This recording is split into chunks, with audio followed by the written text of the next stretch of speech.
በኦሪት ዘጸአት ምዕራፍ 20 ከቁጥር 4 ላይ በላይ በሰማይ ካለው በታችም በምድር ካለው በባህርም ካለው የማናቸውንም የተቀረጸውን ምስል ለአንተ አታድርግ፣ አትስገድላቸው፣ አታምልካቸውም ይላል።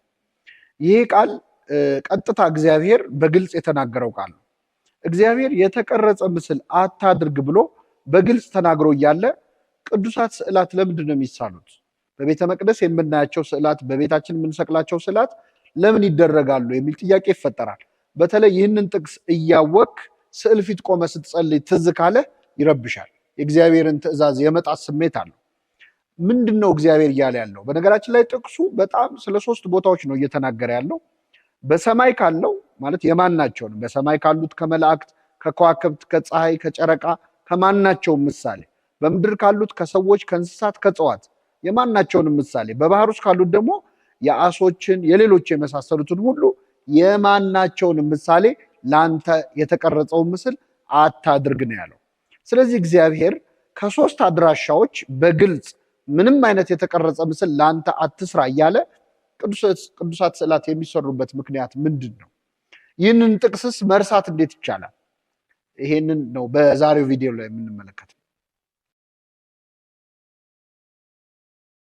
ይህንን ትእዛዝ እግዚአብሔር ለምን አዘዘ፣ ስለምን አዘዘ፣ ወይም ቅዱሳት ስዕላትስ ለምን ይሰራሉ የሚለውን ከመመልከት በፊት ከኦሪት ዘጸአት ሳንወጣ ከምዕራፍ 20 ወደ ምዕራፍ 25 እንሄዳለን። ኦሪት ዘጸአት ምዕራፍ 25 ላይ እግዚአብሔር ለሙሴ እንዲህ ሲል አዘዘው፣ ከተቀጠቀጠ ወርቅ ከግራር እንጨት ታቦት ሰርተህ በታቦቱ ላይ ከተቀጠቀጠ ወርቅ ኪሩቤል የተባሉትን መላእክት ቅረጽ አለው። እንግዲህ እግዚአብሔር በግልጽ በሰማይ ካሉት መካከል እንግዲህ ቅድም 3 ቦታዎች ነው የተናገረው። በሰማይም ካለው በምድርም በባህርም ካለው ነው ያለው።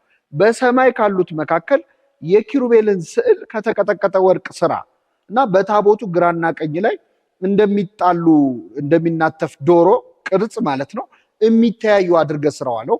ክንፍ ያላቸው የሰው መልክ ያላቸው። እንግዲህ ኪሩቤል በሰማይ የሰው መልክ የላቸውም፣ የማይታዩ ረቂቃን ናቸው።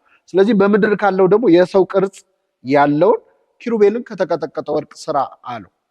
እንዴት ነው እግዚአብሔር እዛ ጋር ማንኛውንም የተቀረጸ ምስል አትስራ ብሎ ተናግሮ ሙሴን እንዴት ሊያዘው ቻለ? የሚገርመው ኪሩቤልን ቅረጽ ብቻ አይደለም ያለው፣ ኪሩቤልን የሚሰሩትን ሰዎችም ጭምር መርጧል እግዚአብሔር። አናጺዎች ራሱ የመረጠው ራሱ እግዚአብሔር። ባስልኤል የተባለውን ልጅ ጥበብ ሰጥቼዋለሁ፣ የመቅረጽ ችሎታ ሰጥቼዋለሁ፣ ስለዚህ ባስልኤልን መርጠህ ከተቀጠቀጠ ወርቅ ከግራር እንጨት ይህንን ቅርጽ ይስራልኛል። ይሄ ሲገርመን ደግሞ እዛው ቤተ መቅደስ ውስጥ መጋረጃ ላይ ራሱ እግዚአብሔር ከምን አይነት ቀለም፣ ሐምራዊ ቀለም ካለው ሐር ክር ወስደህ ሰፍተ ደግሞ ኪሩቤልን ጠልፈ በጥልፍ መልክ በስዕል መልክ ስራቸዋል። ይሄ የራሱ የእግዚአብሔር ትእዛዝ ነው። 3ኛ ደግሞ የምናገኘው መጽሐፈ ነገሥት ላይ ጥበብና ማስተዋልን የሰጠው ሰሎሞን ቤተ መቅደስ ሰርቶ ሲጨርስ ከታቦቱ በስተግራና በስተቀኝ የሚቆሙ 4 ክንድ የሚያህሉ ረጃጅም የኪሩቤል ሐውልቶች ተሰርተዋል። እንዴት ነው የምናስተናግደው ማለት ነው? የተቀረጸ ምስል ለአንተ አታድርግ፣ አትስገድላቸው፣ አታምልካቸውም ከሰማይም ከምድርም ከባህርም የሚለውን ትእዛዝ መርሳት አንችልም። ደግሞ እግዚአብሔር ራሱ አዞ ኪሩቤልን ከተቀጠቀጠ ወርቅ ስራ በጥልፍ መልክ በግድግዳ ላይ አድርገው ከታቦቱ ግራና ቀኝ ሰሎሞን ያቁም ብሎ እግዚአብሔር ለምን አዘዘ? ሁለቱንም ሐሳብ የምናገኛቸው መጽሐፍ ቅዱስ ላይ ነው። ከመጽሐፍ ቅዱስ ውስጥ ደግሞ ያማረንን መርጠን አምነን ያላማረንን ከተው ነው። ኦግስቲን የተባለው ሊቅ እንደተናገረው የሂፖው ሊቀ ጳጳስ ከመጽሐፍ ቅዱስ ውስጥ መርጠ የምታምን ከሆነ የምታምነው በመጽሐፍ ቅዱስ ሳይሆን በራስህ ነው ይላል። ስለዚህ እነዚህን ጥቅሶች እንዴት እናድርጋቸው? እግዚአብሔር ሐሳቡን ይቀያይራል ወይ? እዚህ ጋር የተቀረጸ ምስል አትስራ ብሎ እዚህ ጋር ደግሞ ስራ ይላል ወይ? እንደውም በመጀመሪያው ክፍለ ዘመን ከነበሩ መናፍቃን መካከል እንግዲህ ኖሲዝም የሚባለው በተለምዶ ግኖስቲሲዝም የምንለው እኛ ስናነብ እነዚህ ሰዎች የጥበብ ሰዎች ነን ብለው ነው፣ የእውቀት ሰዎች ብለን ነው የሚመኩት። ከነሱ መካከል መርቅያን የተባለ ሰው አለ። መርቅያን አንዱ ሲያስተምር የነበረው የብሉይ ኪዳኑን እግዚአብሔርና የአዲስ ኪዳኑን እግዚአብሔር 2 አምላክ ናቸው ብሎ ነው የሚያምን እና የብሉይ ኪዳኑ እግዚአብሔር ላይ ብዙ ትችት ከሚያነሳበት መንገድ አንዱ የተቀረጸ ምስል ለአንተ አታድርግ ብሎ መልሶ ደግሞ ለሙሴ የተቀረጸ ኪሩቤል ስራ እንዴት ሊለው ይችላል? እውነት መርቅያን እንዳለው 2 አምላክ ኖሮ እግዚአብሔር የሐሳብ ግጭት ኖሮበት ነው ወይ? ይህንን በደንብ ማየት ያስፈልጋል። ይህን ለመረዳት እዛው ጥቅሱ ላይ ተመልሰን ማየት ነው። አባቶቻችን አንድን ጥቅስ ከመጀመሪያው እስከ መጨረሻው ወርደህ ሙሉን አንብበው ይላሉ። አንብብዋ ለመልእክት ምጥንታ እስከ ተፍጻሜታ። አንድን ጥቅስ መረዳት ከፈለክ ከላይም ከታችም ወርደህ ዝቅ ብለህ አንብበው። እግዚአብሔር የተቀረጸው ምስል ላንተ አታድርግ ከማለቱ በፊት ምንድነው ያለው? ይህን ካለስ በኋላ ምንድነው ያለው? እሱ መመልከት ያስፈልጋል። የተቀረጸ ምስል ላንተ አታድርግ፣ አትስገድላቸው፣ አታምልካቸውም የሚለውን ቃል ከመናገሩ በፊት የኦሪት ዘጸአት ምዕራፍ 20 ምዕራፍ የሚጀምረው ከኔ በቀር ሌላ አምላክ አታምልክ ብሎ ነው። እግዚአብሔር እንዲህ ይላል፣ ከግብፅ ምድር ያወጣሁ እኔ አምላክ እግዚአብሔር ነኝ፣ ከኔ በቀር ሌላ አምላክ አታምልክ። በሰማይም ካለው በምድርም ካለው በባህርም ካለው የማናቸውንም የተቀረጸ ምስል ላንተ አታድርግ፣ አትስገድላቸው፣ አታምልካቸውም፣ እኔ አምላክ እግዚአብሔር ቀናተኛ አምላክ ነኝና ብሎ ነው የሚጀምረው። ስለዚህ ይሄ ጥቅስ በሁለት ሌላ ጥቅሶች መካከል የተሰነገ ጥቅስ ነው፣ ወይም ሳንዱች የተደረገ ጥቅስ ነው። ከላይ ምን ይላል? ከግብፅ ምድር ያወጣሁ አምላክ እኔ እግዚአብሔር ነኝ፣ ከእኔ በቀር ሌላ አምላክ አታምልክ። ይህንን ለማድረግ ብለህ በሰማይ ካለው በምድርም ካለው በባህርም ካለው የማናቸውንም የተቀረጸውን ምስል ለአንተ አታድርግ፣ አትስገድላቸው፣ አታምልካቸውም ካለ በኋላ እኔ አምላክ እግዚአብሔር ቀናተኛ አምላክ ነኝና ነው የሚለው። ስለዚህ እግዚአብሔር በዚህ ጥቅስ እያወራ ያለው እሱን ለመተካት ስለሚሰራ ሌላ አምላክ ነው ወይም ጣዖት ነው። ከግብፅ ምድር ያወጣሁ አምላክ እኔ እግዚአብሔር ነኝ፣ ከእኔ በቀር ሌላ አምላክ አታምልክ። ከእኔ በቀር ሌላ አምላክ ለማምለክ ብለህ በሰማይ ካለው በምድርም ካለው በባህርም ካለው የማናቸውን ምሳሌ የተቀረጸው ምስል ላንተ አታድርግ፣ አትስገድላቸው፣ አታምልካቸውም። ለምን? እኔ እግዚአብሔር ለአምልኮቴ ቀናይ ነኝ፣ ቀናተኛ አምላክ ነኝና ነው ያለው።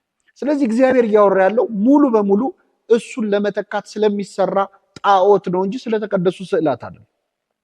በግልጽ ቋንቋ ነው እግዚአብሔርን ያስቀመጠው። በነገራችን ላይ የግዕዙ መጽሐፍ ቅዱስና የእንግሊዝኛው መጽሐፍ ቅዱስ ይህንን ጥቅስ ያስቀመጠበት መንገድ የበለጠ ይገልጻል። የግዕዙ መጽሐፍ ቅዱስ ይትግበር ለከ አምላከ ዘእንበሌየ፣ ከእኔ በቀር ሌላ አምላክ አትስራ ነው የሚለው። ወይም ደግሞ በሰማይም ካለው በምድርም ካለው በባህርም ካለው የማናቸውን ምሳሌ ብሎ ሌላ አምላክ አትስራ ነው የሚለው። የእንግሊዝኛውም በተመሳሳይ ማለት ነው፣ አይዶል ነው የሚለው። ጣዖት አትስራ ነው የሚለው። ግን የዕብራይስጡ ቃል አሻሚ ስለሆነ ጣዖት ለማለትም የተቀረጸ ምስል ለማለትም ስለሚያመች ብዙዎቹ ትርጉሞች የተቀረጸ ምስል ብለው ተርጉመውታል። ግን በዚህ ጥቅስ ላይ እግዚአብሔር እየተናገረ ያለው እርሱን ለመተካት ስለሚሰራ ጣዖት ነው። በነገራችን ላይ አይሁድ ራሳቸው ይህንን ጥቅስ እንዴት ያዩታል የሚለውን ማየት ያስፈልጋል። ጁዊሽ ስተዲ ባይብል የሚባለው የአይሁድ እምነት ተከታዮች ያሳተሙት የትርጓሜ መጽሐፍ አለ። የእነሱን ሚድራሽ ወይም ደግሞ የትርጓሜ ትምህርት ቤት ተከትሎ ይህንን ጥቅስ አይሁድ ራሳቸው እንዴት ነው የሚተረጉሙት? እኔ ያገኘሁት የእንግሊዝኛውን ቨርዥን ነው፣ ጁዊሽ ስተዲ ባይብል። ይህንን ጥቅስ ከጠቀሱ በኋላ ሲያብራሩት ኦንሊ ኢሜጅስ ሜድ ፎር ወርሺፕ አር ፕሮሂቢትድ ይላል። ወይም ደግሞ ለአምልኮ ብቻ የታሰቡ እግዚአብሔርን ለመተካት የታሰቡ ኢሜጅስ ካልሆኑ በስተቀር ሌሎቹ የተፈቀዱ ናቸው ብሎ በግልጽ ቋንቋ የጁዊሽ ስተዲ ባይብል አስቀምጦታል። ስለዚህ ግራም ነፈሰ ቀኝ እግዚአብሔር እየተናገረ ያለው እሱን ለመተካት ስለሚሰራ ጣዖት ብቻ ነው እንጂ የተቀረጸ ነገርን አይደለም የሚቃወሙ። ሌላው የተቀረጸ ምስል ላንተ አታድርግ የሚለው ቃል ራሱ የተጻፈው የተቀረጸ ምስል ላይ፣ የተቀረጸ ምስል ላይ ነው። እግዚአብሔር 10ቱ ትእዛዛትን የጻፈበትን ጽላት ስናየው በድንጋይ ተቀርጾ ነው።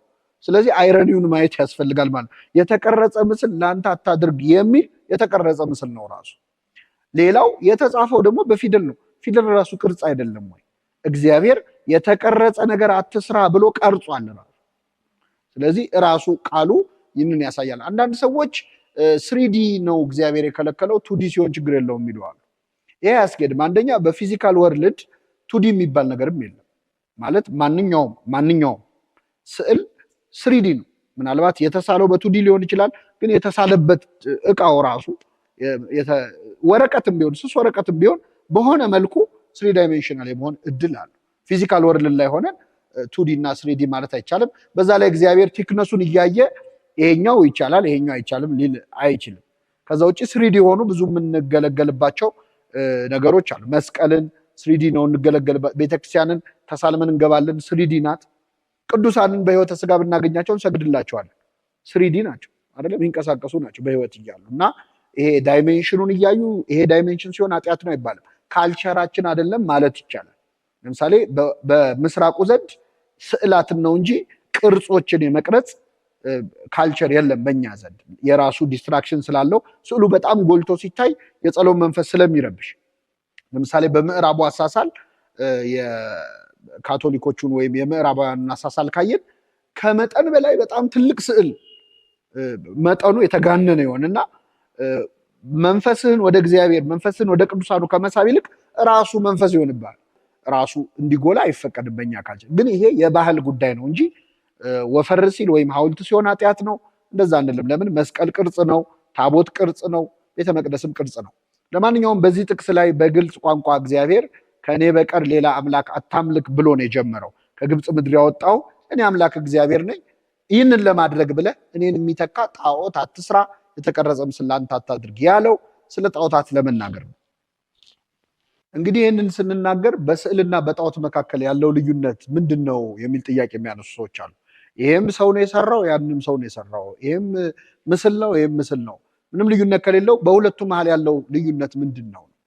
የመጀመሪያው ነገር ጣዖታትን በተመለከተ በጣም ማስተዋል ያለብን ነገር ጣዖታት የሚወክሉት ምንም ነገር የሌለ መሆናቸው ነው።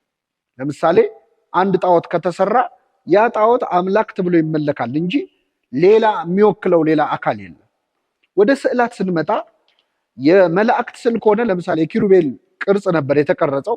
ኪሩቤል ራሱ አይደለም የሚወክለው ሌላ አካል አለ። ያ ስዕሉ የወከለው ሌላ አካል አለ። በስዕሉ ውክልና ነው እየተካሄደ ያለው እንጂ ይሄ ራሱ ኪሩቤል ነው ብለን አይደለም። የክርስቶስን ስዕል ስናይ የሚወክለው ክርስቶስን ነው። የመላእክት ስናይ መላእክትን ነው የሚወክለው። የጣዖት ስዕል ግን ጣዖት ግን ራሱ ጣዖት ነው፣ አድራሻ ጠቋሚ አይደለም። ስለዚህ ስዕላት ወይም የተቀደሱ ስዕላት አድራሻ ጠቋሚዎች ናቸው፣ ከሆነ አካል ጋር መገናኛ መስኮቶች ናቸው። ጣዖታት ግን እራሳቸው አድራሻ ናቸው እንጂ ሌላ መዳረሻ የላቸው። ለዚህ ነው በትንቢተ ኤርምያስ ላይ ጣዖታት የሚያስተምሩት የእንጨት ስራን ብቻ ነው የሚለው። በቃ ራሳቸው ናቸው፣ እዛው ላይ ነው የሚያልቀው፣ ወደ ሌላ አካል አያደርሱም። ምናልባት ስታመልከው ሰይጣን አድሮበትም ከሆነ ሰይጣን እኔ ነኝ ብሎ አይመጣም። ነቢየ እግዚአብሔር ዳዊት የአሕዛብ አማልክት አጋንንት ናቸው ብሏል። ልክ ነው። አጋንንት በጣዖት ላይ አድረው ተአምር ሊሰሩና ሰው ሊያስቱ ይችላሉ። ግን እኔ አጋንንት ነኝ ወይም ጋኔን ነኝ ብለው ተናግረው አይደለም። በግልጽ ወክሎኛል ይሄ ብለው አይደለም። ጣዖቱ ራሱ አምላክ እንደሆነ ነው ክሌም የሚያደርገው። ስለዚህ በጣዖትና በቅዱሳት ስዕላት መካከል ያለው የመጀመሪያ ልዩነት ስዕል ወደሆነ አድራሻ የሚያደርሰ ነው። ገንዘብ አልቲሜት ጎላችን እሱ ከሆነ ገንዘቡ ራሱ አንድ ሰው ስራ የሚሰራው ገንዘብ ለማግኘት እና ብቸኛ ዓላማው ገንዘብ ከሆነ ገንዘብ ጣዖት ሆኖበታል። በገንዘቡ ሌላ ነገር ለማሳካት ለመስራት ከሆነ ግን ሰውየው ከገንዘብ በላይ እያሰበ ስለሆነ ገንዘቡ ጣዖት አልሆነ። ምንም ነገር ሩካቤም የስጋዊ ግንኙነትም ሊሆን ይችላል። እሱም ብቸኛ ዓላማው እሱ ብቻ ከሆነ ጣዖት ይሆናል። ጋብቻን አንድ ለማድረግ ፍቅርን ለመግለጽ ከሆነ ግን ጣዖት መሆኑ ይቀራል። ስዕልም እንደዛ ነው። ብቸኛ መዳረሻችን ስዕሉ ከሆነ ጣዖት ሆኖብናል። ትኩረታችን ስዕሉ ላይ ከሆነ ስዕሉ ግን የሚወክለው ሌላ አካል ካለ የሚያገናኘን አካል ካለ ስዕሉ መዳረሻ አቅጣጫ ነው ማለት ነው። ጣዖታት ግን ወደ ማንም አይጠቁምም፣ ራሳቸው ናቸው። የመጀመሪያው ነገር ይሄ ነው። ሁለተኛው በስዕልና በጣዖት መካከል ያለው ልዩነት ጣዖታት እግዚአብሔርን ለመተካት ነው የሚሞክሩት። ስዕላት ግን ወደ እግዚአብሔር ነው የሚጠቁሙ ወይም ደግሞ በእግዚአብሔር ፈቃድ የተሳሉ ናቸው። አሁን ጣዖታትን ስታየው እግዚአብሔርን መተካት ነው የሚሞክሩት። ጣዖት በተሰራ ጊዜ እኔ እግዚአብሔርን እያለ ክሌም እያደረገ ነው እንጂ እግዚአብሔርን አምልኩት ከፍ ከፍ አድርጉት እያለ ነው። ለምሳሌ ኪሩቤል 2 ነበሩ ተሰሩ። በኪሩቤል መካከለኛ አነጋግርሃለሁ አለ እግዚአብሔር። እነዚህ ኪሩቤል የእግዚአብሔር ክብር መግለጫ ነበሩ እንጂ እግዚአብሔር አልነበሩ። እለ ስዑላን በስዕለ እግዚአብሔር፣ በእግዚአብሔር ስዕል የተሳሉ ኪሩቤል ይላል ቅዱስ ኤፍሬም ሶርያዊ። ምን ማለት ነው? እግዚአብሔር ይሳሉ ብሎ ፈቅዶ መገለጫው አድርጎ ራሱን ማሳያ አድርጎ ያስቀመጣቸው ነገሮች ናቸው። ጣዖታት ግን እኔ እግዚአብሔር ነኝ ብለው ክሌም የሚያደርጉ ናቸው። ይሄን እንደውም በደንብ ለማሳየት 2 የተቀረጹ ምስሎችን ላስታውሳችሁ መጽሐፍ ቅዱስ ላይ የተጻፉ። የመጀመሪያው እስራኤላውያን ከግብፅ ባርነት ነፃ ከወጡ በኋላ እጅግ አሳዛኝ ታሪክ የፈጸሙበት በኦሪት ዘጸአት ምዕራፍ 32 ላይ የተሰራው ጥጃ ነው። ይሄ ጥጃ የተሰራው ከወርቅ ነው። እንደምናስታውሰው እግዚአብሔር ሙሴን በሲና ተራራ ላይ ና ብሎ አውጥቶት ለ40 ቀናት ሲያነጋግረው ነበር። ሙሴ ሲቆይባቸው እስራኤላውያን ትዕግስት አጡ። ስለዚህ ትዕግስት አጥተው በፊታችን የሚሄዱ አማልክትን ስራልን ብለው የሙሴን ወንድምን አሮንን አስጨነቁት። አሮን በጣም ሲያስጨንቁት እስራኤላውያን በአሕዛብ ሀገር ደሞዝ ሳይከፈላቸው ፈግተው ባለቀ ሰዓት በዝብዘው የመጡት ወርቅ አለ። ያ ወርቅ ያሳሳቸዋል ብሎ ተስፋ ስላደረገ ወርቃችሁን አምጡ ብሎ ጠየቃቸው። ምን ያደረገ ሰይጣን ምን ሳይል አይለቅም እንደሚባለው በፍጹም ችግር የለውም ብለው ወርቃቸውን አውልቀው ሰጡት። አሮንም ያንን ወርቅ ቀጥቅጦ ጣዖት አድርጎ ሰራው፣ ጥጃ አድርጎ ሰራው። ምናልባት በኋላ አሮን ሲጠየቅ ያስተባበለበት መንገድ በጣም ያስቃል። ራሱ ነው ቀርጾ የሰራው። ግን በኋላ ሙሴ መጥቶ እንዴት እንዲያለ ኃጢአት ህዝቡ ላይ እንዲሰራ ታደርጋለህ ብሎ ሲቆጣው አይኔ እኮ ምንም አላውቅም፣ ወርቅ አቀለጥኩኝና ጉድጓዱ ሶረውረው ጥጃ ሆኖ ወጣ አለ። ግን ራሱ ነው ዲዛይኑን የሰራው። ልክ የነፃ የማውጣት ሔዋን ራሷን ነፃ እንዳወጣቸው አይነት ነው ሙከራ ያደርገው። ለማንኛውም ያን ጥጃ ሰራ፣ ወርቅ አድርጎ አቅልጦ ጥጃ ሰራ።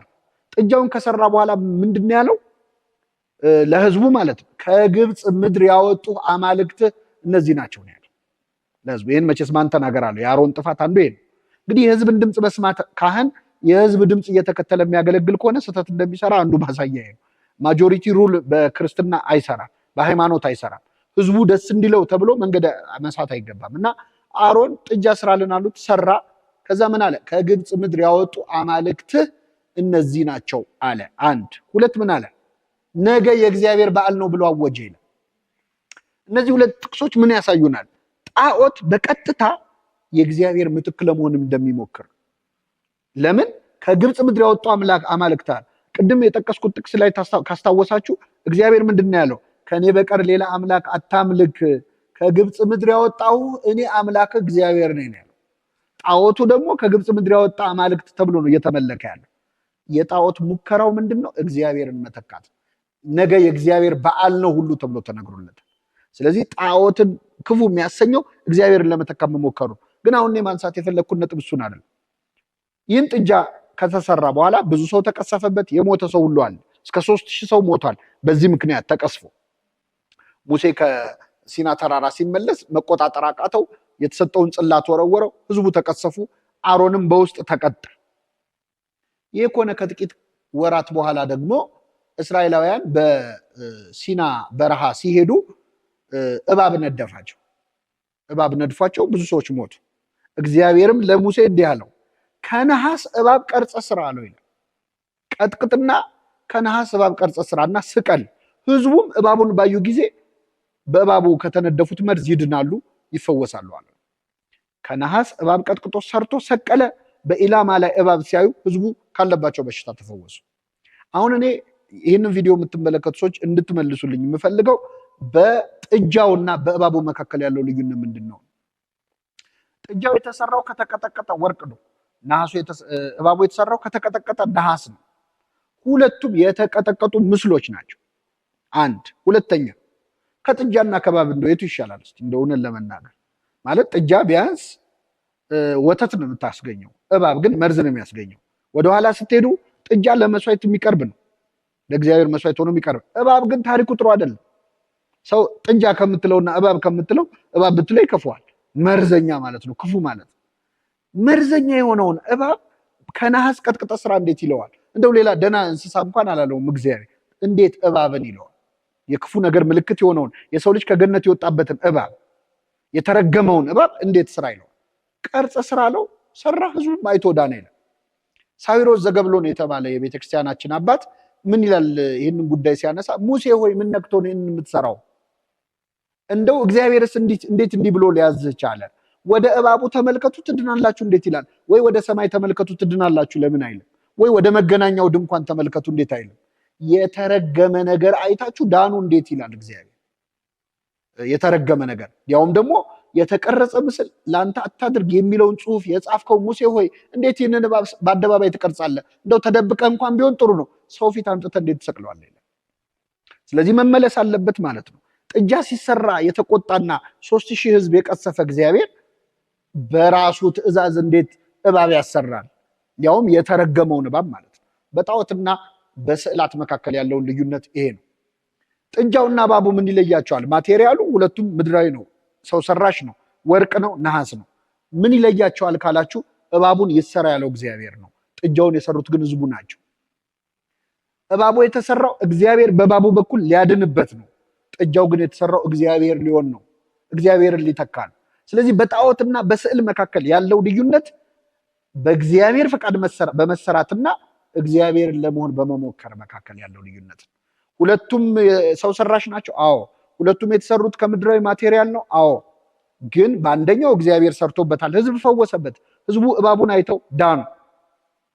ጥጃው ግን ተቀሰፉበት። ለምን? እግዚአብሔር ነው ብለው የእግዚአብሔር በዓል ብለው ስላከበሩ ማለት ነው። እና መጨረሻ ላይ ግን አቢዩስ ሲደረግ ደግሞ እግዚአብሔር አዝኗል። መጨረሻ ላይ እኮ የናሱን እባብ ለማምለክ ሞክረው ነበር እስራኤላውያን። ራሱ እባቡ ያዳናቸው መስሏቸው ማለት ነው። ስዕሉ ራሱ ኃይል አለው፣ ራሱ አድኖኛል ማለት የጀመርክ ጊዜ ጣዖት አረከው ማለት ነው። ሰባብረው ተብለው ነሁሻን ተብሎ የተጻፈው ይሄ ነው። ያ የናስ እባብ መጨረሻ ላይ እንዲሰባበር ተደርጓል፣ ወደ ጣዖትነት ከተቀየረ ማለት ነው። አንድ ምሳሌ ሊጨምር ተመሳሳይ ማለት ነው። ሁለት የተቀረጹ ምስሎችን ማነጻጸር ፈልጋለሁ። ይኸው ታቦተ ጽዮንና እስራኤል ታቦተ ጽዮን ተማርካ ወደ ፍልስጤም በሄደች ጊዜ ጣዖት ቤት የተገናኙት ዳጎን የተባለ ጣዖት። ዳጎን የተሰራው ከእንጨት ነው። ታቦተ ጽዮንም የተሰራችው ከእንጨት ነው። ሁለቱም የተቀረጹ ምስሎች ናቸው። ሁለቱም ሰው ሰራሽ ናቸው።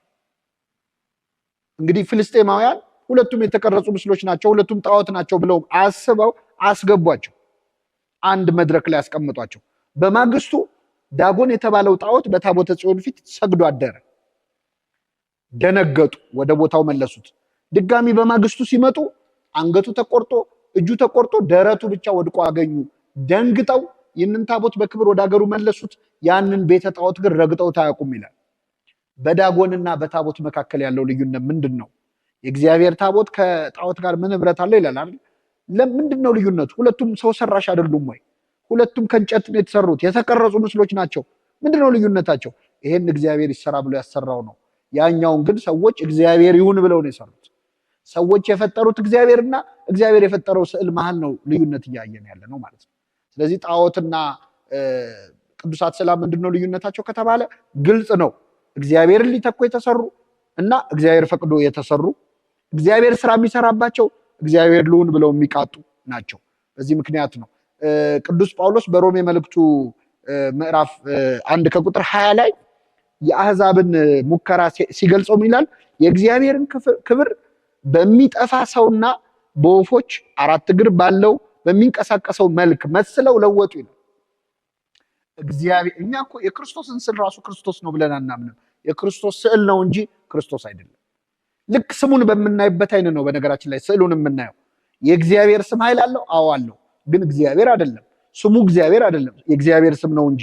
እንደውም አውኖሚያስ የሚባሉ ኔም ወርሺፐርስ የሚባሉ መናፍቃን ተነስተው ነበር ስሙ ራሱ አምላክ ነው ብለው። እኛ እንልም ስሙ የአምላክ ስም ነው እንጂ ስሙ ራሱ አምላክ አይደለም። ስዕልም እንደዛ ነው። የክርስቶስ ስዕል ነው እንጂ ስዕሉ ራሱ ክርስቶስ አይደለም። ክርስቶስ ስራ የሚሰራበት ነው። ስሙ የሚሰራውን ስዕሉ ይሰራዋል ብለን እናምናለን። በዚህ ምክንያት ጣዖትና ስዕላት እጅግ በጣም የተለያዩ ናቸው። ስዕልን የሚጠሉ ሰዎች ያልተረዱን ሌላ እውነታ ራሳቸው ስዕል መሆናቸው ነው።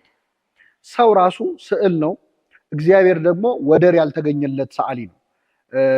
ቅዱስ ዮሐንስ ዘደማስቆ የተባለው አባት ኦን ዘ ዲቫይን ኢሜጅ ወይም በእንተ ስዕላት አምላካውያት በሚል መጽሐፉ ላይ ዓለም ራሷ በጣም አስደናቂ ስዕል ነች ይላል።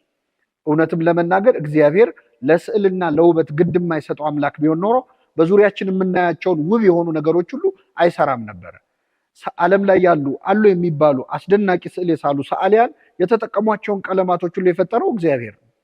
አንዱ ቀለም ከሌላው ቀለም ጋር ሲዋሃድ የሚሰጠውን ውብ የሆነ ሌላ ህብረ ቀለምም እንድናውቅ ያደረገን እግዚአብሔር ነው። እግዚአብሔር የፈጠረው አይምሮ ነው። ስለዚህ እግዚአብሔር ሰዓሊ ነው።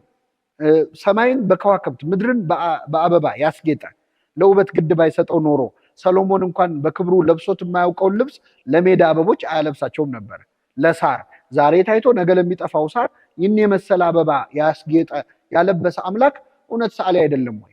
ከሁሉም በላይ ግን እግዚአብሔር የሳለው የመጨረሻው አስደናቂ ስዕል የሰው ልጅ ነው። እንደውም በጣም የሚገርመው መጽሐፍ ቅዱስ ላይ ስዕል ወይም አይከን የሚለው ቃል ለመጀመሪያ ጊዜ የምናገኘው ሰው ሲፈጠር ነው። በኦሪት ዘፍጥረት ምዕራፍ 1 ከቁጥር 26 ላይ ሰውን በመልካችን እንደ ምሳሌያችን እንፍጠር ብሎ ንግበር ሰብአ በአርአያነ ወበአምሳሊነ፣ አምሳል፣ ስዕል፣ አይከን፣ ኢሜጅ የሚለው ቃል ለመጀመሪያ ጊዜ ዓለም ላይ የተሰማው ወይም መጽሐፍ ቅዱስ ላይ የተጻፈው እኛን ሲስለን ነው እግዚአብሔር።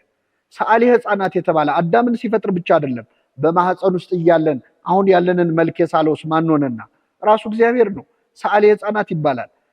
በመንፈስ ቅዱስ ጣት በእናታችን ማህፀን የተሳልን ውብ ስዕሎች እኛ ነን። ዲዛይን የማያልቅበት የእያንዳንዳችን የፊታችን መልክ የተለያየ ነው።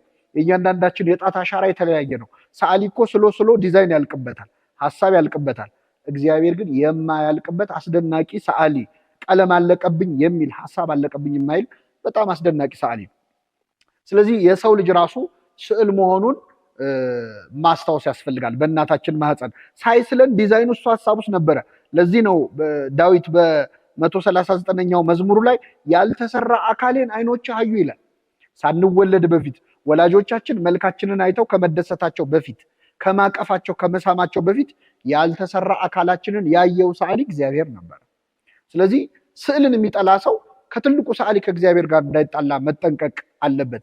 እኛ ራሳችን የእግዚአብሔር ስዕሎች የእግዚአብሔር ዲቫይን አይኮኖግራፊ ነው የምንባለው እኛ ራሳችን ማለት ነው። ስለዚህ ስዕል ራሱ የሰው ልጅ መሆኑን መርሳት አያስፈልግም።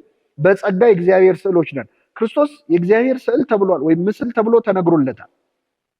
እኛና ክርስቶስ ግን ስዕል የተባልንበት መንገድ በጣም የተለያየ ነው። የክርስቶስ ሲሆን የባህሪው ምሳሌ ነው የሚባለው፣ የክብሩ መንጸባረቅ ይላል ዕብራውያን መልእክት ምዕራፍ 1 ላይ። እሱ አብን መስሎ ነው። ልክ በጸጋ ልጅና በባህሪ ልጅ እንደሚባለው ክርስቶስ የእግዚአብሔር የባህሪ ልጅ ነው፣ እኛ የጸጋ ልጆች ነን።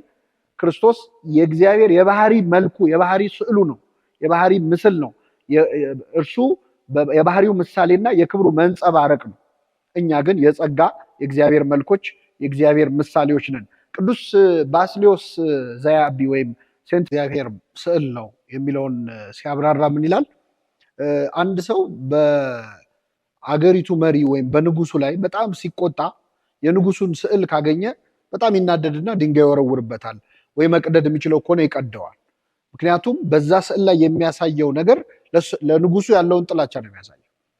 ሰይጣንም እግዚአብሔርን በጣም ከመጥላቱ የተነሳ የሰው ልጅ ላይ የጨከነው ለዛ ነው። ምክንያቱም የሰው ልጅ የእግዚአብሔር ስዕል ስለሆነ ሰይጣን ሰውን ሲያይ እግዚአብሔርን ያየ ስለመሰለው ነው በዛ ደረጃ ጥላቻ ያሳየው ይላል ቅዱስ ባስልዮስ የትንቢተ ኢሳያስን በተረጎመበት ስፍራ። በአጠቃላይ የሰው ልጅ ራሱ ስዕል ነው ወይም ደግሞ በእግዚአብሔር እጅ የተሳለ ሊቪንግ አይኮኖግራፊ ወይም ህያው የሚንቀሳቀስ ስዕል ነው ማለት ነው። በነገራችን ላይ የነገረ ድህነትም መንገዶችን ወይም እግዚአብሔር ዓለምን ያዳነበትን መንገድ አባቶቻችን በተለያየ መንገድ አብራርተውታል። ከነዚህ መካከል አይከን ሪስቶሬሽን ሞዴል ወይም ደግሞ እግዚአብሔር የተቀደደ ስዕልን ወደ ነበረበት ቦታ የመመለስ ስራ ነው የሰራው የሚለው የቅዱስ ጎርጎሪዎስ ማብራሪያ አለ። ይኸውም አንድ ሰዓሊ ስዕል ስሎ ስዕሉ ቢቀደድበት ወይም ቢያረጅበት መልሶ ወደ ነበረበት ስፍራ እንደሚመልሰው የተቀደደውን ስዕል የሰው ልጅ እግዚአብሔር ወደ ስፍራው መልሶታል ብሎ የክርስቶስን ማዳን ይሄ አይኮን ሪስቶሬሽን ሞዴል ወይም ስዕልን ወደ ነበረበት ስፍራ የማደስ የመመለስ መንገድ ብለው አባቶቻችን አስተምረውበታል። ኢትዮጵያዊው ባለቅኔም ለመጀመሪያ ጊዜ እንግዲህ በቤተክርስቲያን ታሪክ ቅኔ ተብሎ የሚጠቀሰው ጉባኤ ቃና ድረ ተሰብረ አጽንኦ ለሰብናነ ልህኩት ለባህዊ ክርስቶስ በማየ ሐዲስ ጥምቀት። ባለቅኔው ምንድነው እያሉ ያሉት? ሰብእናችን ወይም ሰውነታችን ሸክላ በተሰበረ ጊዜ ሸክላ ሰሪው ክርስቶስ በጥምቀት ውሃ ድጋሚ ያደሰው ይላሉ። ሸክላ ሰሪ እንግዲህ ሸክላ ምንድነው የሚያደርገው? ያፈርሰውና በውሃ ያርሰዋል፣ ከዛ በኋላ ድጋሚ ይሰራዋል። እና ስብዕናችንን ወይም ሰውነታችን ሸክላ በተሰበረ ጊዜ ለባህዊው ክርስቶስ ወይም ሸክላ ሰሪው ጠቢቡ ክርስቶስ በአዲሲቱ ጥምቀት ውሃ ድጋሚ ያደሰው ብሎ ተናግሯል። ስለዚህ የሰው ልጅ መዳን ራሱ አይከን ሪስቶሬሽን ወይም ስዕልን ያረጀ ስዕልን የማደስ ስራ ተብሎ ይገለጻል። እኛም ራሳችንን እንደ ሰዓሊ እንደ ስዕል አድርገን ነው እግዚአብሔር ፊት የምናቀርበው። አባታችን አባ ጊዮርጊስ ዘጋስጫ መልክአ ሕማማት በተባለው ድርሰቱ ላይ እመቤታችንን እንደዚህ ይላታል። በከመ ልማድኪ በሊ ለፍሬ ከርስኪ ካህሊ፣ የማህፀንሽ ፍሬ ለሆነው ሁሉን ቻይ ልጅሽ እንደ ልማድሽ እንዲህ በዩ። ኦ ርኅሩህ ተበቃሊ፣ ሩህሩሁ የማትበቀለው ሆይ ያጠፍኦኑ ለስዕሉ ሰዓሊ፣ ሰዓሊ ስዕሉን ያጠፋል ወይ የቀደመ ጥበብህን ወይም ኪነተከ ዘትካታሊ የቀደመ ጥበብህን እባክህ አስብና ይህን ኃጢአተኛ ሰው እባክህ ማረው፣ ሰዓሊ በስዕሉ አይጨክንምና አንተም በስዕልህ በፍጡርህ አትጨክን ብለሽ ለምኙ ይላል አባ ጊዮርጊስ ዘጋስጫ። ብዙ ጊዜ ስዕልን የሚቃወሙ ሰዎች እግዚአብሔርን ያየው ማን አለ እና የት አይታችሁ ሳላችሁት ይላሉ። እዚህ ላይ ያለው ክፍተት ምንድነው? ልክ ነው፣ እግዚአብሔር በባህሪው አይታይም። ቅዱስ ዮሐንስም በዮሐንስ ወንጌል ምዕራፍ 1 ከቁጥር 18 ላይ መቼም ቢሆን እግዚአብሔርን ያየው አንድ እሱ እንኳ የለም ብሎ መቼም ሲል ጊዜው ትናንትም ዛሬም ነገም ማለት ነው። አንድ እሱ እንኳ ብሎ ደግሞ ሰውም መላእክትም ፍጡራንም በሙሉ ያየው የለም ብሎ ተናግሯል። ስለዚህ እግዚአብሔርን የት አይታችሁ ነው የሳላችሁት የሚል ጥያቄ የሚያነሱ ሰዎች አሉ። እኛ አይተን ሳልነው ያልን ይመስል ማለት ነው። በመጀመሪያ ልክ ነው፣ እግዚአብሔር የማይታይ ነው። የዮሐንስ ወንጌል ግን መቼም ቢሆን እግዚአብሔርን ያየው አንድ እሱ እንኳ የለም ካለ በኋላ በአባቱ እቅፍ ያለ አንድ ልጁ እርሱ ተረከው ይላል። ይህንን ጨርሶ ማንበብ ያስፈልጋል። ጥቅስን ከግማሽ አይደለም የሚነበበው። ልጁ ተረከው። ምን ብሎ ተረከው? እኔን ያየ አብን አየ ብሎ ተረከው። ከፍ ብለን ደግሞ ስናይ አንድ ልጅም በአባቱ ዘንድ እንዳለው ክብር የሆነው ክብሩን አየን ይላል። የእግዚአብሔርን ክብር ማንም አይቶ አያውቅም። እነ ሙሴ እባክህን ክብርህን አሳየኝ ብለው ጠይቀው ማየት እንደማይችሉ ሰው ፊቴን አይቶኝ አይድንምና አታዩኝም ተብለዋል። ያ የብሉይ ኪዳን ዘመን ነው። አሁን ያለንበት ዘመን ግን እግዚአብሔር አይታይም የሚለው ነገር ተረት የሆነበት ነው። ምክንያቱም አንድ ልጅ በአባቱ ዘንድ እንዳለው ክብር የሆነ ክብሩን አየን። ወርኢነ ስብሐቲሁ ከመ አሐዱ ዋህድ ለአቡ። አንድ ልጅ በአባቱ ዘንድ እንዳለው ክብር ያለውን ክብሩን አየን ይላል። ስለዚህ እግዚአብሔርን ክብር ያየንበት ነው። የማይታየው አምላክ የታየበት፣ የማይዳሰሰው የተዳሰሰበት፣ ቁስ በሆነው ነገር የተገለጠበት ነው። ቅዱስ ዮሐንስ ዘደማስቆ ምን ይላል? የማይታየው አምላኬ በሚታይ ነገር ተገልጧልና እኔም በሚታይ ነገር አመልከዋለሁ ይላል።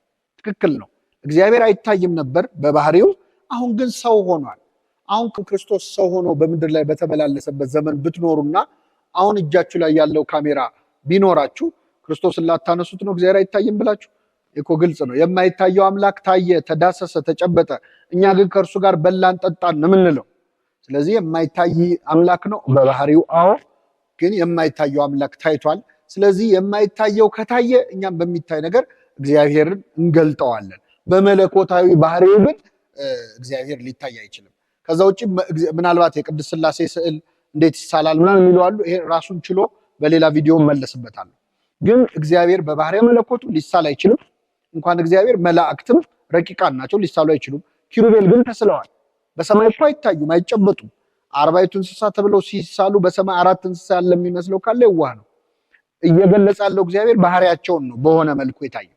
ስለዚህ በታየው ራእይ በታየው ነገር ተመስርቶ መሳል ከተቻለ ሰው ሆኖ የተመላለሰ አምላክን የማይሳልበት ምንም ምክንያት የለም ማለት ነው። ልክ ነው፣ እግዚአብሔር በባህሪው አይታይም። ስዕላት ግን ከታየ በኋላ የመጡ ነው። ቁስን መጥላት የኖስቲሲዝም ወይም የግኖስቲኮች አስተሳሰብ ነው። ምንም በሚታይ ነገር መታየት የለበትም እግዚአብሔር የሚለው የሚታየውን መጸየፍ። ቅዱሳት ስዕላትን የምናይበት አይን መጽሐፍ ቅዱስን ከምናይበት አይን ብዙም አይለይም። ምክንያቱም ስዕላት ራሳቸው መጽሐፍ ቅዱስ ስለሆነ ነው። ድርሳነ ሚካኤል በተባለ ቤተክርስቲያናችን መጽሐፍ ላይ አንድ በጣም ውብ አገላለጽ ስለዚህ ጉዳይ ተጽፎ እናገኛለን። ቅዱሳት ስዕላት የሰው ልብ በእግዚአብሔር ተስፋ ላይ ያርፍ ዘንድ የተዘጋጁ የስራው መጽሐፍት ናቸው የሚል ማለት ነው። እውነት ነው። ምክንያቱም መጽሐፍ ቅዱስ የሚሰራውን ስራ ስዕላት ይሰሩታል። በመጀመሪያ 1000 ቃላት ሊገልጹት የማይችሉትን ሐሳብ አንድ ስዕል መግለጽ ይችላል። ይህን መቼስ የትኛውም ሃይማኖት ተከታይ ሊክደው አይችልም። ምክንያቱም አንድን ነገር በጽሁፍ ወይም በንግግር ከመግለጽ ማሳየት በጣም ከበቂ በላይ ነው። እንዲያውም አንዳንዴ ቃላት ሊገልጿቸው የማይችሏቸው ሐሳቦች አሉ። በምንም ተአምር ልትናገረው፣ በምንም ተአምር ልትጽፈው የማትችለውን ሐሳብ ልትስለው ግን ትችላለህ። የስዕላት አስፈላጊነት እንግዲህ እዚህ ላይ ነው የሚመጣው። ለምሳሌ ስለ ክርስቶስ መከራ ለመናገር ብንፈልግ ተጨነቀ፣ ተሰቃየም፣ በሸላቾቹ ፊት ዝም እንደሚል በግ አፉን አልከፈተም የሚል ቃል አለ። ይህንን ቃል የቱንም ያህል ደጋግመህ ብትነግረው ክርስቶስ ሲጨነቅና ሲሰቃይ ከሚያሳይ ስዕል በላይ፣ ተቸንክሮ ደሙ ሲፈስ ከሚያሳይ ስዕል በላይ ልትገልጸው አትችልም። ስለዚህ ቃላት ሊገልጹት የማይችሉትን ሐሳብ ስዕል እንደሚገልጽ የታወቀ ነገር ነው። በስዕልና በጽሁፍ መካከል ወይም በስዕልና በንግግር መካከል ያለው ልዩነት ማለት በማየትና በመስማት መካከል ያለው ልዩነት ነው። ስለዚህ እግዚአብሔር የሚሰማ እንጂ የማይታይ አምላክ ነው። ወይም ደግሞ ወንጌል በጽሁፍ ነው እንጂ በቃል አይነገርም፣ ማነው በስዕል አይነገርም፣ ሊታይ አይችልም አይባልም። ጆሮ ሰምቶ እንደሚረዳው ሁሉ አይን አይቶ ደግሞ ይፈርዳል ይባላል አይደል? ሰው በማየትም ያምናል እና አይንን መስበክ የሚቻለው ደግሞ በስዕል ነው። አለዚያ ግን ጨርሶ በጽሁፍ የተጻፈውን ወንጌል የተቀበለ ሰው፣ በጽሁፍ የተጻፈውን መጽሐፍ ቅዱስ የተቀበለ ሰው ስዕልን የማይቀበል ከሆነ ስብከቱን ወስኖታል ማለት ነው። ለምሳሌ እኔ የመጽሐፍ ጸጋ ባይኖረኝና የመሳል ጸጋ ቢኖረኝስ ሰዓሊያን ባላቸው ጸጋ እግዚአብሔርን ማገልገል አይችሉም ወይ? ለምሳሌ ጥሩ ድምፅ ያለው ዘማሪ በጣም በጥሩ ድምፅ ስለ ክርስቶስ መከራ ይዘምራል። በመዝሙሩ ጌታ መሰቃየቱን እንድናስብ፣ የጌታን ውለታ እንድናስብ ያደርገናል። ጥሩ ሰባኪ በጥሩ አንደበት ይገልጸዋል። ያንን ያህል ጥሩ ጸሐፊ በጥሩ መጽሐፍ የጌታን መከራ ይገልጽልናል። ሰዓሊ ግን አይ አንተ ያንተ ጸጋ ኃጢአት ነው ሊባል ይችላሉ። ይሄ ፌር ሊሆን ይችላሉ። የራሱ በእውነት እኮ ይሄን አይነቱን አስተሳሰብ ሰዓሊያን ሰልፍ ወጥተው ሊቃወሙት የሚገባ ነገር ነው። ምክንያቱም ሁሉም ሰው እግዚአብሔርን የሚያገለግለው በተሰጠው ጸጋ ነው። እንደ ባስልኤል የመቅረጽ የመሳል ቪዥዋላይዝ የማድረግ ጸጋ የተሰጣቸው ሰዎች ከእግዚአብሔር አገልግሎት ዞር ይበሉ አይባልም። ቤተክርስቲያን ይህን ስለምትረዳ ቃልና ስዕል እኩል ነው። ለዚህ ነው ክርስቶስ የእግዚአብሔር ቃልም ይባላል የእግዚአብሔር መልክም ይባላል። ሁለቱም አገላለጾች አሉ፣ እኩል ነው ማለት ነው። በቃልና በስዕል መካከል ያለው ልዩነት አይ የለም ደግሞ ብሎ የሚከራከር ሰው ካለ እኔ ኢየሱስ ብዬ ስጽፍ እኮ ኢየሱስ ብዬ እየሳልኩ እኮ ነው። ምናልባት ችንካሩን አልሳልኩ ይሆናል፣ ደሙ ሲንጠፈጠፍ አልሳልኩም። ስሙን ግን ስጽፈው ራሱ ፊደሉ ራሱ እኮ ስዕል ነው። ስለዚህ በዚህ ደረጃ ስዕልን ባይተዋር አድርጎ ማሰብ በጣም የተሳሳተ ነገር ነው። ከዛ ውጭ ሰው ስዕል ቢከለከልም ኢማጂን ማድረግ ግን ሊያቆም አይችልም። ለምሳሌ ጌታ ተሰቃየ ብዬ ስናገር የምትሰሙ ሰዎች በህሊናችሁ የጌታን ስቃይ ኢማጂን ታደርጉታላችሁ። ተቸነከረ ሲባል የሚቸነከር እጅ ታስባላችሁ። የሾህ አክሊል ደፋ ሲባል የሾህ አክሊል የደፋ ደሙ የሚንጠፈጠፍ ታስባላችሁ። አይምሯችን ኢማጂን ማድረግ አያቆምም። በህሊናችን የሆነ ስዕል መሳላችን አይቀርም። ስለዚህ ወደ ቁስ የተለወጠ ኢማጂኔሽን እኮ ነው ስዕል ማለት። ወይም ደግሞ ወደ ጽሁፍ ወደ ስዕል በቀለም በብሩሽ የተገለጸ ሐሳብ ነው። አይምሯችን ላይ ያለውን ነገር ነው የምንስለው እና ሺህ ቃላት ሊገልጹት የማይችሉትን ሐሳብ ስዕላት ይገልጻሉ። ቅዱስ ባስልዮስ ስለ አንድ ሰማዕት በተናገረበት ስፍራ አንድ የተናገረው ነገር አለ። የድል ነሺዎች የሰማዕታትን የጽናት ተጋድሎ ስዕል የምትሰሩ ጠቢባን ሆይ እነሆ ተነሱ ይላል። አክሊላትን ለተቀዳጁ ድል ነሺዎች እኔ የማቀርበው ምስጋና ብሩሻችሁን ከብሩህ ቀለማት ጋር ከሚያነቃቃው ጥበብ አንጻር ሲታይ አሰልቺ ነው ይላል። ማለት የኔ ንግግር ከናንተ በብሩሽ ከሚገለጸው ሐሳብ የተነሳ ሲታይ በጣም አሰልቺ ነው። የሰማዕቱን ተጋድሎ በስዕላችሁ ጥቃቅን መስመሮች ውስጥ ሳይ እጆቹን በእሳት ነበልባሎች መካከል ሆነው እመለከታለሁ። የሳላችሁት ስዕል የሰማዕቱን ድል አድራጊነት የበለጠ እንድረዳው አድርጎኛል ይላል። ስለዚህ ስዕል ማለት በትክክል ቃላት ሊገልጹት የማይችሉትን ነገር መግለጽ የሚችል በጣም ኃይል ያለው አንዱ የአገልግሎት መስክ ነው፣ የአገልግሎት መንገድ ነው ማለት ነው። ከዛ ውጭ ስዕላት ማለት ወደ በቀለም የተገለጹ ቅኔዎች ናቸው። የብሩሽ ቅኔ ነው ስዕል ማለት። ስዕል ማለት በቀለም የተገለጸ ጸሎት፣ በቀለም የተገለጸ መዝሙር፣ በቀለም የተገለጠ ምስጋና ነው። ስለዚህ አንተ በድምፅ የምታመሰግነው ምስጋና ሰዓሊው በብሩሽ ያሸበሽባል፣ በብሩሽ ያጨበጭባል፣ በብሩሽ ይሰግዳል። አንዳንድ ስዕላት ስታይ ንስሐ ያምርሃል፣ አንዳንድ ስዕላት ስታይ እምባ ይልሃል። ለምን? እዛ ስዕል ውስጥ ጸሎት ስላለ ማለት ነው። እንደውም ስዕል ይባላል። አንቶኒ ኮኒያዲስ የተባሉ የምስራቅ ኦርቶዶክስ የአይኮኖግራፊ ምሁር ምን ይላሉ? ስዕላት በቀለም የተገለጹ ጸሎቶች ናቸው ይሉና እንዲያውም የሰዓሊያኑ የጸሎት መልሶች ናቸው ይላሉ። ማለት ተጠቦ ተጨንቆ ያንን ሐሳብ ለመግለጽ ብሎ መጨረሻ ላይ ብሩሹ ተስማምቶለት ቀለሙ ተዋህዶለት እዛ ሸራ ላይ ሲያርፍና ያሰበው ሐሳብ ሲመጣ የዛ ሰዓሊ ጸሎቱ ተመለሰለት ማለት ነው። ስለዚህ ይህንን የመሰለ እጅግ ውብ የሆነ የወንጌል አገልግሎት መንገድ ስዕልን አያስፈልግም የሚሉ ሰዎች በጣም ያሳዝናሉ። እውነት ለመናገር እኛ ቤተክርስቲያን ስዕልን ለመጠቀም የምትችል ቤተክርስቲያን በመሆኗ ምን አይነት አድቫንቴጅ እንዳላትም መረዳት አለባቸው። ምክንያቱም ቪዥዋላይዝ ማድረግ እንዲቻል የሚያደርግ አቅም ያለው የስብከት መንገድ ነው የመረጠችው። ባዶ ግድግዳ አሳይተህ 30 ስብከት ከምትሰብክ በስዕሉ ብዙ ነገር ማለት ትችላለህ። እና ይህንን የመሰለ የመልእክት ማስተላለፊያ ስትሪም መተው ማለት በእውነት ትልቅ ሎስ ነው። ይህንን ለተዉ አካላት በጣም እናዝንላቸዋለን። ምክንያቱም በጣም የሚገርመውን ሚዲየም ነው ለእኛ የተውልን፣ እኛ ግን አንተውም። ሌላው ስዕልን በጣም ትርጉም እንዲኖረው የሚያደርገው መጽሐፍ ቅዱስን አንብቦ አንድ ሰው መመሰጥ መረዳት ይችላል። ይሁንና ይህንን አገልግሎት ማግኘት የሚችለው ሰው ማንበብና መጻፍ የሚችል ሰው ብቻ ነው። አሁንም ድረስ ዓለም ላይ በጣም በብዙ ሺህ የሚቆጠሩ በብዙ ሚሊየንስ የሚቆጠሩ ማንበብ የማይችሉ መጻፍ የማይችሉ ሰዎች አሉ። እነዚህን ሰዎች ያገለለ አገልግሎት ማገልገል ከፈለክ ነው ስዕል አያስፈልግም የምትለው። ወደኋላ ክፍለ ዘመን ደግሞ ከሄድን በአንደኛው ክፍለ ዘመን በሁለተኛው ክፍለ ዘመን የነበረውን የዓለም ሕዝብ ቁጥርና የትምህርት ሽፋን ስናየው ማንበብና መጻፍ ምናልባትም የንጉሳዊ ቤተሰብ የሆኑ ሰዎች ፕሪቪሌጅ የሆኑ ሰዎች የሚያገኙት እድል ነው እንጂ አብዛኛው የዓለም ሕዝብ ማንበብ መጻፍ አይችልም ነበር። ስለዚህ ማንበብ መጻፍ ለማይችሉ ሰዎች የተዘረጋው የአገልግሎት መንገድ ስዕላት ነበሩ። አንብበው አይተው ይሄ እንዲህ ነው ይሄ እንዲህ ነው ብለው መረዳት የሚችሉበት የማስተማሪያ መንገድ ቅዱሳት ስዕላት ነበሩ እና ልክ ካኖኒካል ስክሪፕቸርስ ወይም ደግሞ ቀኖናን የጠበቁ መጽሐፍት እንደምንለው ካኖኒካል አይኮኖግራፊ የግድ አስፈላጊ ነው። ይህንን የተወ አገልግሎት ማገልገልም ፈጽሞ የማይታሰብ ነው። በነገራችን ላይ በመጀመሪያው ክፍለ ዘመን የትምህርት ሽፋን ስለሌለ ብቻ አልነበረም ማለት ልክ አሁን ስዕላትን እንደ ትምህርት መርጃ መሳሪያ ብቻ ደግሞ እንዲታዩ ለማለት አይደለም። በመጀመሪያዊቱ ቤተክርስቲያን የቅዱሳት ስዕላት አገልግሎቶች ነበሩ።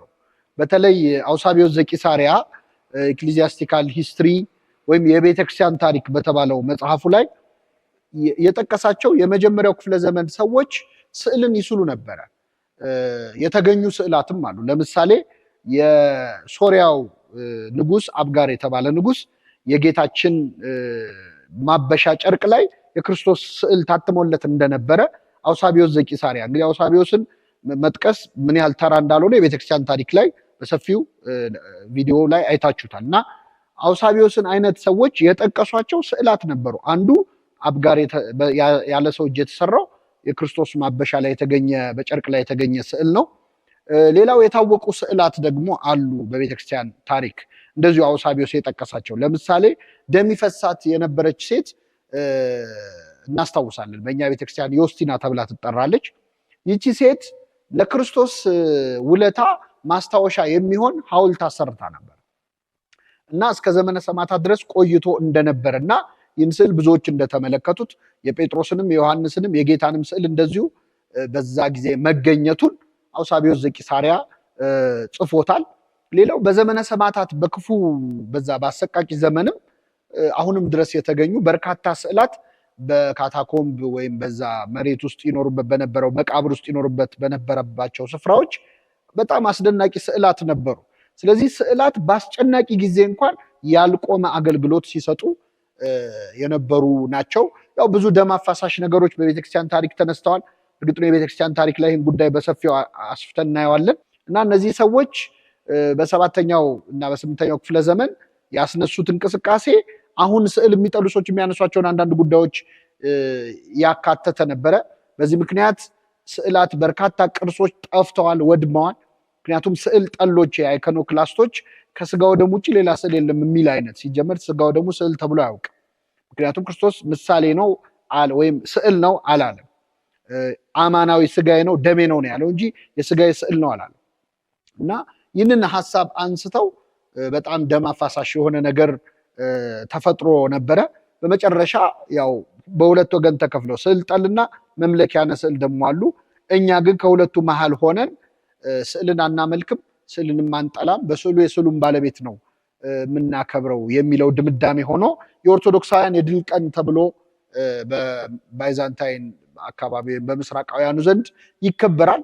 እነ ዮሐንስ ዘደማስቆ እንግዲህ በዚህ ጉባኤ ላይ ነው ተገኝተው ኦን ዘ ዲቫይን ኢሜጅ የተሰኘውን ጽሁፍ ያቀረቡትና ከዛ በፊት የነበሩ አባቶችን ምስክርነት ጠቅሰው የስዕልን አስፈላጊነት የጠቀሱ። ለማንኛውም ስዕል ከጥንት ዘመን ጀምሮ የነበረ ፈጽሞ ሊተው ወደ ጎን ሊደረግ የማይችል የስብከት ወንጌል መንገድ ነው ማለት ይችላል። አንድ ስዕል በተሳዩ ስም ሊገለጽ እንደሚችል ለማስረዳት እኔ አንድ ምሳሌ ልጠቀም ፈለግኩኝ። እንግዲህ ስዕላትን አስመልክቶ አንድ ነጥብ ለማንሳት አንድ ጥያቄ ይህንን ቪዲዮ ለምታይ ሁሉ ጠይቃለሁኝ። ይኸው ምንድነው ስክሪን ላይም አሁን የምታዩት ምንድን ነው ብዬ ብጠይቃችሁ ምንድን ነው መልሳችሁ?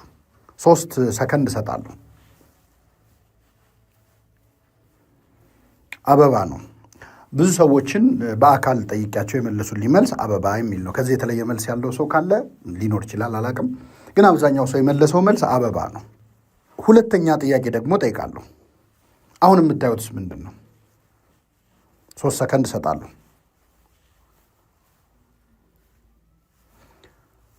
ይሄም አበባ ነው፣ ግን ይሄ የተፈጥሮ አበባ ነው። ቅድም ያየነው የአበባ ስዕል ነው። ሁለተኛው ደግሞ የተፈጥሮ አበባ ነው። እንራቅ ካልን ሁለተኛ ጊዜ የሚያያችሁት የአበባ ቪዲዮ ነው እንጂ አበባ አይደለም። አበባ ግቢያችሁ ውስጥ ወይ አካባቢያችሁ ላይ ተተክሎ የምታገኙት አበባ ነው። ግን በዚህ ጥያቄ ላይ የመጀመሪያ ስዕሉን አሳይቼ ይሄ ምንድን ነው ስል የብዙ ሰው መልስ አበባ ነው ነው። የአበባን ስዕል አበባ ብሎ ይጠራዋል ሰው። የአበባን እውነተኛ አበባንም አበባ ብሎ ይጠራዋል። በነገራችን ላይ ይሄ ነገር መጽሐፍ ቅዱስ ላይ ያለ ነገር ነው፣ ወይም እኔ ያነሳሁት አይደለም። ከመጽሐፍ ቅዱስ ብነሳ እዚህ መጽሐፈ ነገሥት ምዕራፍ 8 ላይ ኪሩቤልም ይላል በታቦቱ ስፍራ ክንፎቻቸውን ዘርግተው ነበር ይላል። ግን የሚገርመው በታቦቱ ስፍራ ክንፎቻቸውን የዘረኩት ኪሩቤል ሳይሆኑ የኪሩቤል ቅርጽ ነው፣ ሐውልት ነው። ግን ኪሩቤል ዘረጉ ይላል እንጂ የኪሩቤል ሐውልትም ዘርግቶ ነበር አይልም። አንድ ልጨምር፣ ሰውየውም ሲገባ ኪሩቤል በቤቱ ቀኝ በኩል ቆመው ነበር ይላል ሕዝቅኤል 10 ላይ። ሲገባ ወደ መቅደስ ውስጥ በቤቱ ቀኝ ኪሩቤል ቆመው ነበር። ግን የቆሙት ኪሩቤል አይደል፣ የኪሩቤል ስዕል ነው። ስዕሉ ቆመ፣ ኪሩቤል ቆመ ተብሎ ሊጠራ ይችላል። ስለዚህ ቅዱስ ጎርጎርዮስ ዘንዚናዙ በእንተ ወልድ ወይም ኦን ዘ ሰን በተባለ ሆሚሊው ላይ ምን ይላል? አንድ ስዕል በተሳዩ ስም የመጠራት እድል አለው ወይም ሊጠራ ይችላል ብሎ ይገልጸዋል ማለት ነው። ስለዚህ ይሄ የውክልና ጉዳይ ነው። የንጉስ ስዕል ንጉስ ተብሎ ይጠራል። ሁለት ንጉስ አለ ማለት ግን አይደለም በሀገሩ። ይሄ ንጉስ ስዕል ነው እንጂ ንጉስ አይደለም ብለን አንጣላ። ይሄ ማን ነው ስል ንጉስ ገሌ ነው፣ ፕሬዚዳንት ገሌ ነው እንላለን። የመሪው ስዕል በመሪው ስም ሊጠራ ይችላል። ይሄ የተለመደ ነገር ነው እንጂ እንደ ኩዴታ ተቆጥሮ አምጻል ሊባል አይችልም። ቅዱስ ባስልዮስ ይህንን የሚለው የንጉስ ስዕል ስላለ ሁለት ንጉስ በሀገሩ አለ ማለት አይደለም።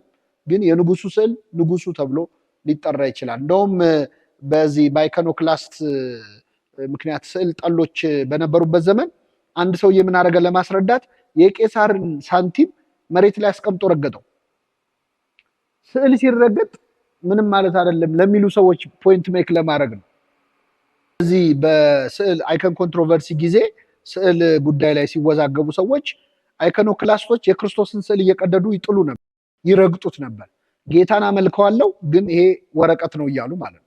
እና አንዱ እስጢፋኖስ የተባለ ሰው ይህን ለማስረዳት ምን አደረገ? የቄሳሩን ሳንቲም አርማ ያለበትን ሳንቲም መሬት ላይ አስቀምጦ ረገጠው። ከዛ የቄሳር ወታደሮች እንዴት የቄሳርን ሳንቲም ትረግጣለህ? ስሙ እኮ አለበት፣ መልኩ አለበት አሉ። እናንተ ይህን ስረግጥ ተናደዳችሁ፣ የክርስቶስ ስዕል ሲረገጥ ክርስቶስን መንካት እንዴት ላይሆን ይችላል ብሎ ገልጾታል ማለት ነው። እና በስዕሉ ፊት የሚደረገው ንቀትም አክብሮትም ተወካዩን ስዕሉ የወከለውን አካል ይነካል ለማለት ተጠቅሞበታል። ስለዚህ ስዕልና ተሳዩ ተቃይረው ቢጠሩ አዲስ ነገር አይደለም ማለት ነው። የመጨረሻ የማነሳው ነገር በስዕል ፊት የምናደርገውን አክብሮት። አንዳንዶች መጀመሪያ ስዕል አይኑን አያሳየን የስዕል ነገር አያስፈልግም ይሉና በጣም ስትከራከሯቸው ይሳል ግን ለምን ይጸለያል? ስዕል ፊት ለምን ይሰገዳል? ለምን አክብሮት ይሰጣል? ይላሉ። ስለዚህ ጥያቄያቸውን ኢምፕሮቫይዝ ያደርጉታል እንጂ ተመለሰልን ለካ እናውቅም ነበር ተሳስተን ነው አይሉ። ግን ስዕልን በተመለከተ በስዕል ፊት የሚደረግን አክብሮትን ስግደትን በተመለከተ ለምን ለስዕል ትሰግዳላችሁ የሚል ጥያቄ ሲነሳ መልሱ እኛ ለስዕል አንሰግድም ነው። መልሱ እኛ ለስዕል አንሰግድም፣ የምንሰግደው ለስዕሉ ባለቤት ነው። ይህንን ለማስረዳት እኔ ወደ ጥቅሱ ወይም ወደ ሃይማኖት ሀሳቡ ከመምጣቴ በፊት አንድ ጥያቄ ማንሳት ፈልጋለሁ። ለምሳሌ ብዙዎቻችን በምንሰራበት መስሪያ ቤት ውስጥ ቢሮ ቢኖረን ቢሮአችን ላይ የምንወዳቸውን ቤተሰቦቻቸውን ፎቶ እናስቀምጣለን፣ እናየዋለን። ስናየው ፈገግ እንላለን፣ ሲናፍቁ እንመለከተዋለን። ምናልባትም ደግሞ በጣም የራቁንና የማናገኛቸው ከሆኑ ፎቶቸውን እያየን እናለቅሳለን፣ እንስቃለን፣ ትዝታ እያስታወስን ማለት ነው። የሞቱብን እንደሆን በባህላችን የሞተበት ሰው የሞተበትን ቤተሰቡን ፎቶ ይዞ አቅፎ ያለቅሳል። እያለቀሰ ያለው ለምሳሌ አንዲት ሴት አባቷ ሞተው የአባቷን ፎቶ እያየች በአባቷ ፎቶ ፊት ብታለቅስ እያለቀሰች ያለችው ለፎቶ አይደለም። እያሰበች ያለችው አባቷን ምናልባትም አሁን ፎቶ ባለበት ዘመን ስለተወለድን ነው። ይቺ ሴት የዛሬ 500 ዓመት 300 ዓመት ብትኖር ደግሞ አባቷም ልታስላቸው ነው የምትችለው። ስለዚህ በስዕል ፊት ነው አሁን በፎቶ ፊት እያደረገች ያለችውን ነገር የምታደርገው። ግን በፎቶ ፊት ወይም በስዕሉ ፊት የሚደረገው ማንኛውም አይነት ፍቅርም፣ ጥላቻም፣ አክብሮትም፣ ንቀትም ለስዕሉ ሳይሆን ለፎቶ ሳይሆን ለፎቶ ባለቤት ለስዕሉ ባለቤት። በቅዱሳት ስዕላት ፊት የምናደርገው ነገርም ከዚህ የተለየ አይደለም። ለስዕል አንሰግድም ስንል ስዕልን እንቃለን ማለት አይደለም። ስዕል ፊት የሚደረግ ንቀት ስዕሉን ሳይሆን የስዕሉን ባለቤት መንካት እንደሆነ አክብሮቱን በዛ አይነት ነው የሚታየው። ስለዚህ አኮ ዘንሰግድ ለረቅ ወለቀለም ወለግብረ እድ ድርሳነ ሚካኤል ላይ አፎሚያ የሚካኤልን ስዕል ይዛ የነበረበትን ታሪክ ከተነተኑ በኋላ አባቶቻችን በደንብ ቆንጆ አድርገው የጻፉት ቃል አለ። ወሶበሂ ንሰግድ በቅድመ ስዕላት አምላካውያት ይላል። አኮ ዘንሰግድ ለረቅ ወለቀለም ወለግብረ እድ አምላክ በሚገለጥባቸው ስዕላት ፊት በምንሰግድበት ጊዜ ለቀለሙ፣ ለወረቀቱ፣ ለቅሙ፣ ለንድፉ የምንሰግድ አይደለም። በስዕል ፊት የሚደረገው ማንኛውም አይነት አክብሮት፣ ስግደትና ጸሎት ለስዕሉ ሳይሆን ለስዕሉ ባለቤት ነው። ስለዚህ ጥያቄ መጠየቅ ያለበት የስዕሉ ባለቤት ጸሎት ይገባዋል ወይ ስግደት ይገባዋል? እሱን ለብቻው እንነጋገርበታለን። አንድ ራሱን የቻለ ቪዲዮ ይኖረዋል በዚህ ቻናል ላይ እንኳን እሱን መነጋገር ይቻላል። ስለዚህ ስዕሉ ፊት የሚደረገው ነገር ለስዕሉ አይደለም። ለስዕሉ አክብሮት እንሰጣለን ስንልም ለስዕሉ ባለቤት ማለታችን ነው። ቅድም እንዳልነው ተቃይሮ ሊነገር ይችላል። ለስዕልሽ ሰግዳለሁ፣ ለስዕልሽ እንዲህ አረጋለሁ፣ በስዕልሽ ፊት ሲባል ለአንቺ ማለት ነው እንጂ ስዕልሽ ለብቻው ከአንቺ ተለይቶ ማለት አይደለም። ልክ በወላጆቻችን ፎቶ ፊት እንደምናደርገው ያለ ማለት ነው። ስለዚህ ሊወከል ይችላል። ቅድም ያነሷቸው መልአከ ብርሃን አድማሱ ጀንበሬ በጣም ቆንጆ አድርገው ገልጸውታል። በስዕል ፊት ልመናችንን እናቀርባለን እንጂ ስዕሉ ይሰማናል ብለን አናምንም። ትክክል ነው። ስዕሉ በራሱ ሊሰማን አይችልም። በስዕሉ ላይ ተአምር እንኳን ቢከሰት ስዕሉ አይደለም ያን ያደረገው፣ ከስዕሉ ጀርባ የተወከለው አካል ነው ማለት ነው። ልክ የእግዚአብሔር ስም እንደምንለው ነው። ይህንን እንዳትረሱት። በእግዚአብሔር ስምና በእግዚአብሔር ስዕል መካከል ምንም የተለየ ልዩነት የለም። ስሙ የሚሰራውን ስዕሉ ይሰራዋል። ስሙ በራሱ ኃይል የለውም፣ ስዕሉ በራሱ ኃይል የለውም። የእግዚአብሔር ስም ስለሆነ ነው ኃይል ያለው። ስዕሉም በእግዚአብሔር ስም የተሳለ ስለሆነ ነው። ለስዑላን በስዕል እግዚአብሔር በእግዚአብሔር ስዕል የተሳሉ የተባሉ ሁሉ ኃይል ያላቸው በእግዚአብሔር ስም ስለተሳሉ ስሙ ስላለባቸው ክብሩ ስላለባቸው ነው። በአጠቃላይ ቅዱሳት ስዕላት ከብዙ በጥቂቱ ይህንን ይመስላሉ። ስዕላት በሀገራችን በኢትዮጵያ ደግሞ እንዴት ይሳላል? ለምን ይሳላል? ምንድነው ከሌሎች አሳሳሎች የኛን ስዕል የሚለየው? የሚሉትን ጉዳዮች ደግሞ በሌላ እንመለስበታለን። እግዚአብሔር ይስጥልኝ።